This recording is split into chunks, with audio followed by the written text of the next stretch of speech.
couple of months ago, I was meandering around my local art supply store, as one does, traipsing through the aisles of oil paints and chalk pastels, when I came across something I had never seen before. Tucked in between the screen printing ink and the enamel paints was a row of little black bottles labeled Solar Fast, sunlight developed dye for paper and natural fabrics. As usually happens when I see the word fabric, I immediately blacked out, and then suddenly I was walking out the door with a bag full of dye bottles. That might be a little hyperbolic, but not by much. So now I have 3 bottles of UV reactive dye plus a special detergent for washing the dye out, and I have been dying to play with them. From what I understand, this stuff is pretty similar to cyanotypes, which I have never done, but I've watched a couple of YouTube videos, so I'm basically an expert. Cyanotypes are done with a 2-part chemical process that gives you a blue print, though I think you can add other chemicals to change the color a bit. You apply the chemicals to paper or fabric in the dark, away from UV light, and then you layer items like pressed flowers on top, and then expose it to the sunlight. The UV light activates the chemicals and changes the color, so wherever the light is blocked by the objects on top, you get the silhouette of whatever item was there. This stuff is a bit different. It's not a 2-part process that you have to mix together, it's just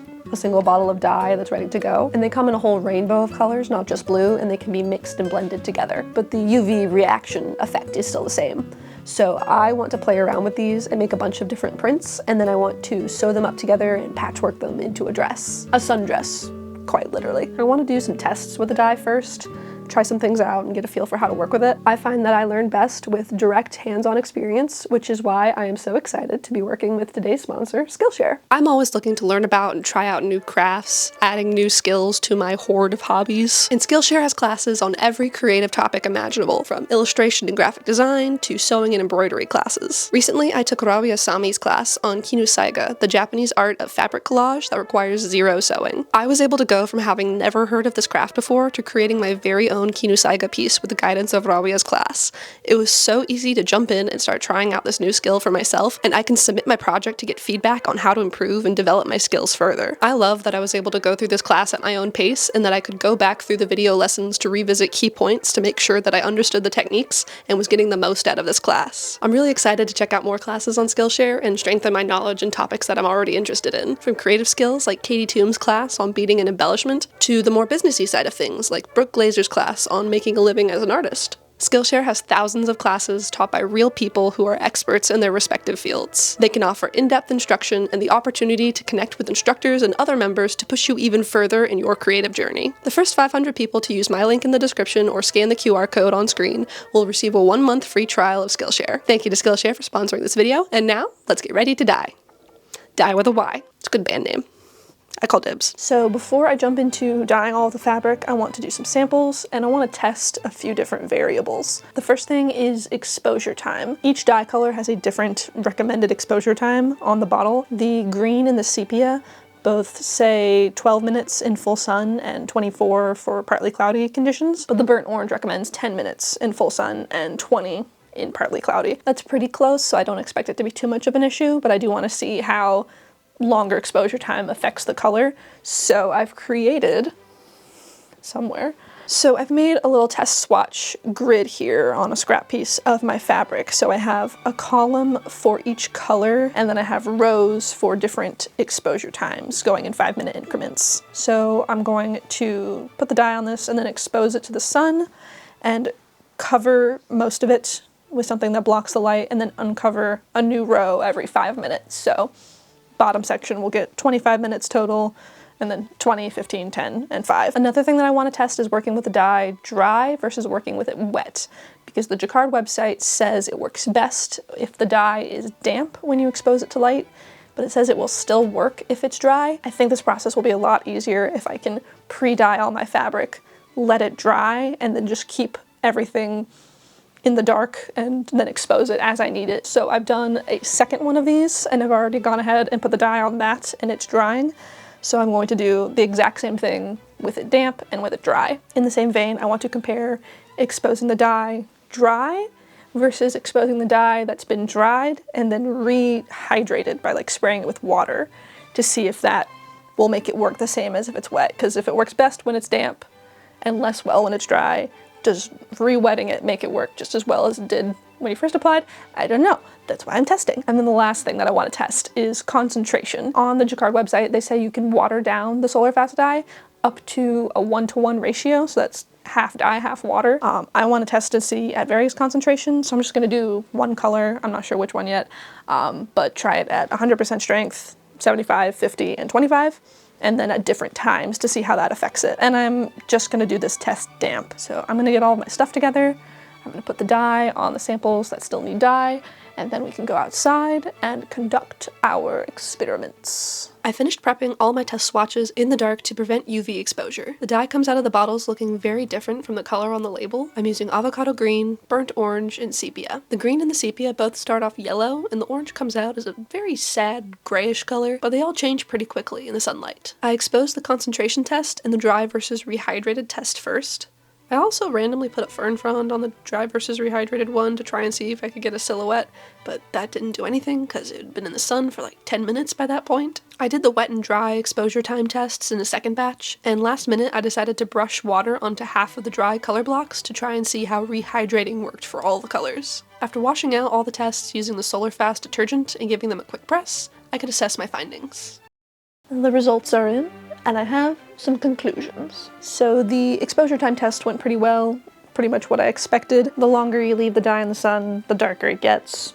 No surprises there. After about 15 minutes, you kind of start getting diminishing returns. It doesn't get that much darker. Some of the stuff I've been reading says it's better to overexpose than it is to underexpose, but I also know the sunlight can burn through thinner stuff like leaves and foliage and that kind of thing. So I guess I'll just have to play it by ear and see what works best. The wet versus dry tests were very interesting. The wet dye definitely came out brighter and darker than the dry did, which is to be expected. That's what the product says to do. But I found that if I put the dye on and let it dry and then rehydrated it with water, it came out pretty close to if I had just used the dye straight out of the bottle. It is pretty blotchy and smeary compared to the other one, but I was putting the water on with a really crappy brush, and I was doing it like box by box as I was exposing more of the sample. It's to be expected to be so splotchy, but for the other test sample that I did, I used a spray bottle to rehydrate, and it looks pretty much the same as the wet dye sample. So I think that's going to be the way to go for me. I'm going to put the dye on, let it dry, and then rehydrate it with a spray bottle. The concentration test also didn't have too many surprises. The more diluted the dye is, the lighter it comes out. The color isn't that bad, even at like 25%, where this is mostly just water. It's definitely lighter and less saturated, but it still looks fine. I think the 50% is probably going to be the best way to go, which is exactly what the product instructions said to do, so shouldn't be surprised. The color is still really good, but it stretches the product out more, so I can put it on more fabric and make it go a lot further. The one thing that I learned from this that was a surprise is that the burnt orange dye is neither burnt nor orange. I saw a lot of product reviews saying that like the color on the label is not necessarily the color that you're gonna get with the dye, and obviously it comes out of the bottle a totally different color. But the burnt orange is just, that's just salmon. That's just a different color. It's a pretty color. It's very nice, but it's not what I had in mind, and particularly with the other two colors, which the avocado green and the sepia came out excellent. I love both of them. But luckily you can mix these dyes, so I think I'm going to add a little bit of the sepia to the orange to try and warm it up a bit. I'm very glad that I did this. I learned a lot. I'm going to pre-soak my fabric. I'm going to water down my dye 50-50. I'm going to let the dye dry, and then I'm going to rehydrate with the spray bottle and then expose for like 10 to 15 minutes depending on what it is I'm putting on top. Before I go into like full-blown production mode, I want to do like a smaller run, 3 or 4 squares of each color, just to really get an idea for the process before I throw a bunch of these out. I'm going to get this prepped tonight, so they'll be dry for tomorrow morning, and we can start with our first few squares. To prep for the first run of prints, I took a few sheets of film core board that I had on hand and wrapped them up in a trash bag so I could use them as a work surface. I also wrapped up a sheet of acrylic we had in the garage with cellophane. The acrylic is just to hold down the fabric squares and the stuff that I put on top while they're exposing so that nothing gets blown away or shifted, because if anything moves, it'll mess with the print. A piece of glass from a picture frame would also work, but I already had acrylic on hand, and this way I don't have to worry about it breaking. I'm just wrapping it in cellophane to prevent the dye from staining the acrylic sheet.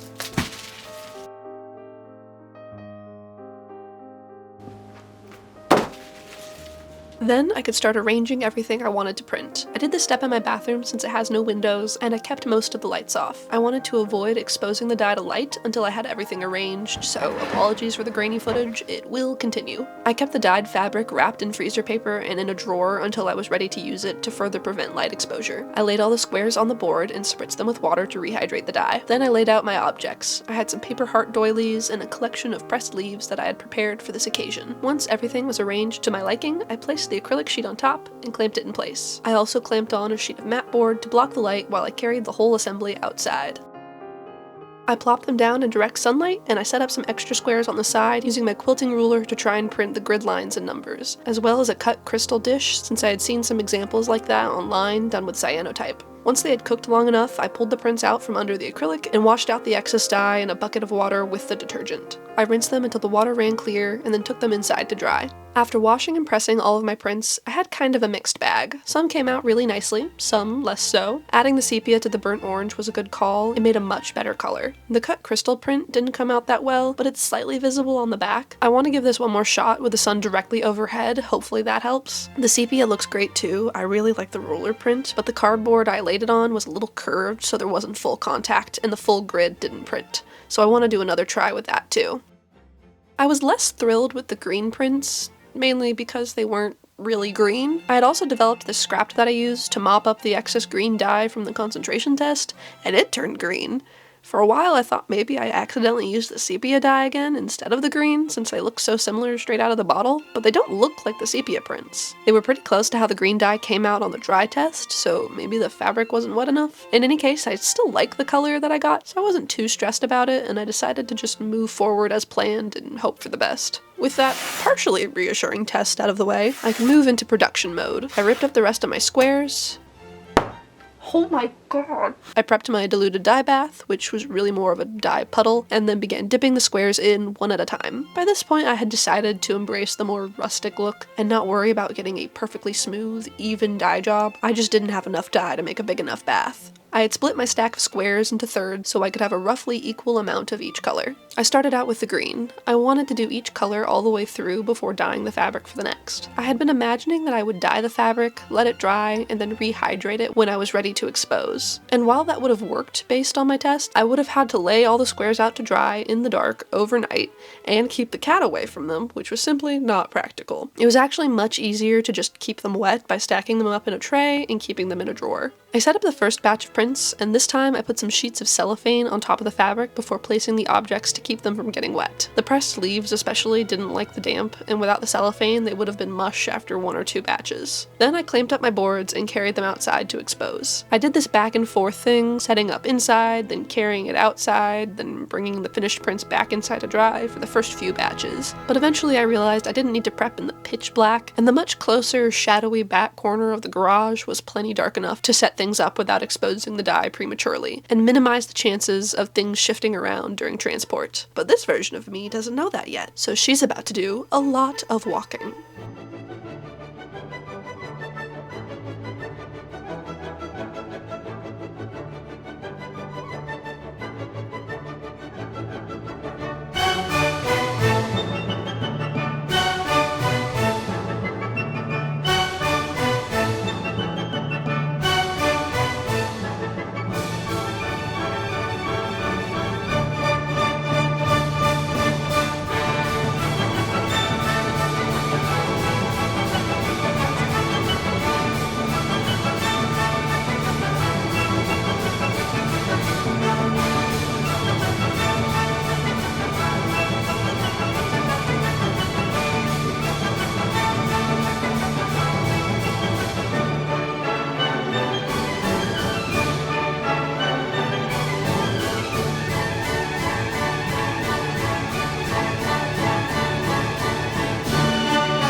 So, as you might have gathered, the printing process was kind of a whirlwind. I did 96 squares over the course of 3 days, working in the late morning to early afternoon when the sun was at its brightest. After a while, I developed a pretty good system of laying out a board of 6 or so squares, putting them out to expose, rinsing them using the solar fast detergent once the time was up, laying out the next board and hanging up the previous batch to dry while the next round cooked in the sun. Some definitely came out better than others, some squares didn't get enough dye, or didn't sit in the sun long enough, so they came out very faint and patchy, but the majority of them came out really nice, and the less than perfect ones can be mixed in throughout the patchwork. If you're looking to try and do something similar, I have a few hot tips for sun prints. Putting your items directly onto the fabric will give you the sharpest prints, but since the dye needs to be wet, things like paper or pressed leaves can get messed up after 1 or 2 uses. Putting a sheet of cellophane between the fabric and the item will keep it dry, and you'll be able to use it multiple times, but I found that gave me a fuzzier image, so your mileage may vary. Similarly, thicker, more dimensional objects work better the closer they are to the fabric, with nothing interfering with the light. I tried using buttons for several prints, first with the fabric under the acrylic and the buttons on top of that, then with the buttons on the fabric and the acrylic on top.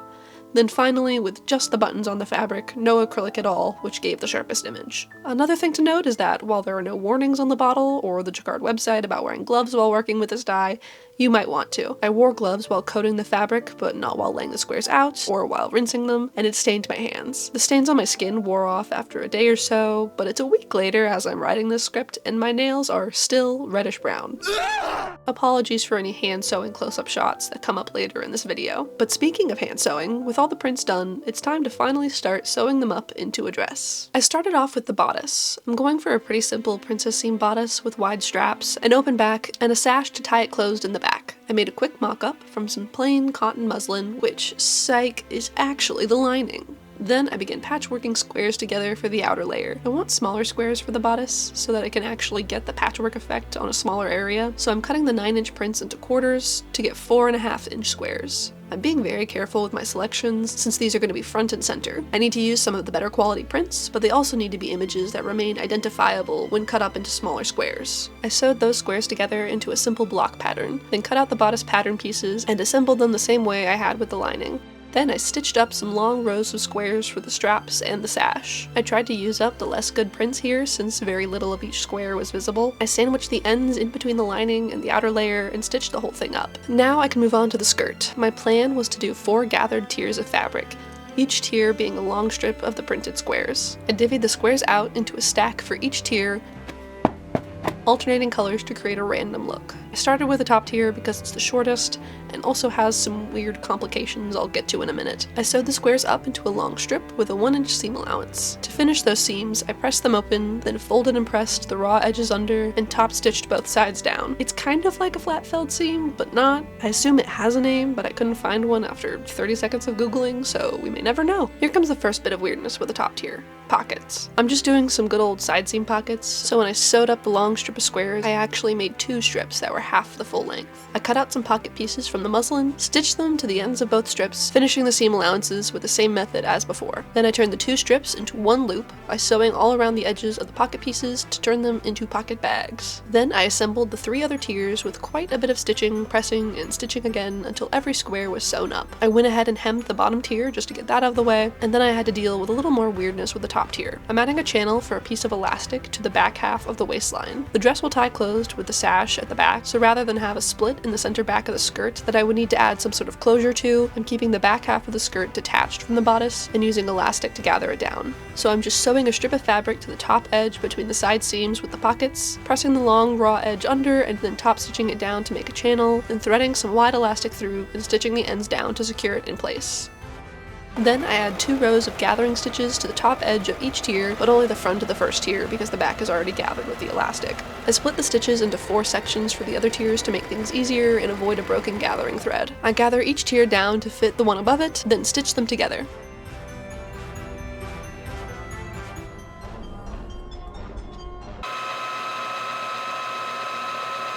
I didn't want to top stitch over the gathers, but I still wanted to finish the seam, so I did more not quite a flat felled seams, but wrong in a different way this time. I trimmed down the seam allowance of the gathered fabric, then pressed and folded the flat allowance over twice like a double fold hem, encasing the raw gathered edge, and then stitched it down. Repeat until all the tiers are assembled together, then the front of the top tier can be gathered down to match the open section at the bottom edge of the bodice. This gets stitched to the outer layer of the bodice, right sides facing, pressed, and then the lining is secured by stitching in the ditch.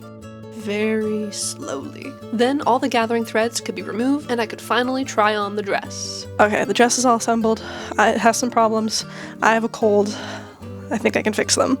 Not the cold, but the bodice is just kind of too loose and like not staying upright and the straps keep slipping down. So what I think I'm gonna do is, instead of having them go straight over the shoulder and straight down, I'm gonna have them crisscross. I'll just unpick this seam here on both sides and then crisscross them over and re-sew them down. I'll probably have to do that by, oh God, put my hand on my hip and my hands are cold and there's no fabric back there. So I'm going to crisscross the straps, and then the other thing that I need to fix is the elastic back here. It needs to be shorter.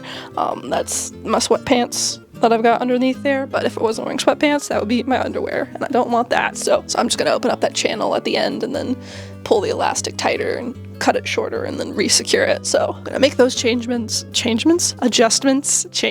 I'm gonna make those adjustments and then try it on again, and hopefully everything fits.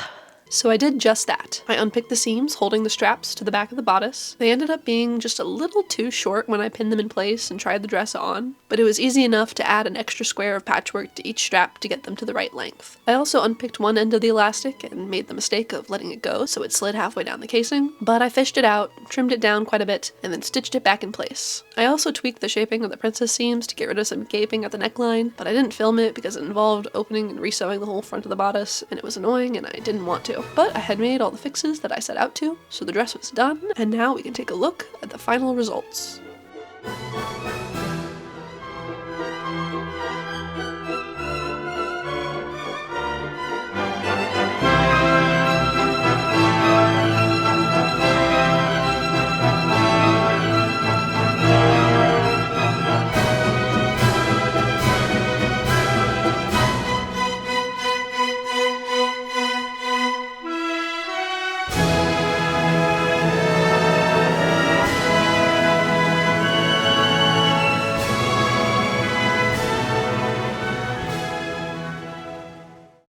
So that is that. I am so happy with how this came out. It is so cute and so comfy. It's very cool and easy breezy. It's going to be really nice in the summer. It was warm enough the other day for me to be able to film outside for the reveal, so I took advantage of that. And then like 2 days later, it got cold enough to start snowing in the Panhandle, so it's going to be a minute before I get to be able to wear this out again, but I will soon enough. I do want to make one small change. I want to shorten the straps just a little bit. I had to make them longer to do the crisscross thing, and now they're just a tiny bit too long, so I want the bodice to sit a little bit higher. It should be really easy. I can just open up one of the seams between the patchwork blocks and then just shorten them a little bit. Another thing is that I haven't machine washed this yet. I hand washed each square as I was dyeing them with the special detergent to remove the excess dye, but I've read online that this dye does tend to get a bit lighter after the first machine wash, so I need to do that and see how that comes out. I hope it doesn't change too much. I really love the colors. They're so pretty together. I really like how much variation there is, even though I only used 3 different colors of dye. But that is it. Thank you again to Skillshare for sponsoring this video. Be sure to check out that link down below if you are interested. Thank you to my patrons for supporting this channel and making projects like this possible, especially those in the Magnanimous Maelstroms tier. Obi Nick Kenobi, Evelyn, Trapped in the Midwest, Bear Hardy, and Perfect Primrose. Thank you all so much for watching, and I'll see you in the next one. Goodbye. My ankle popped.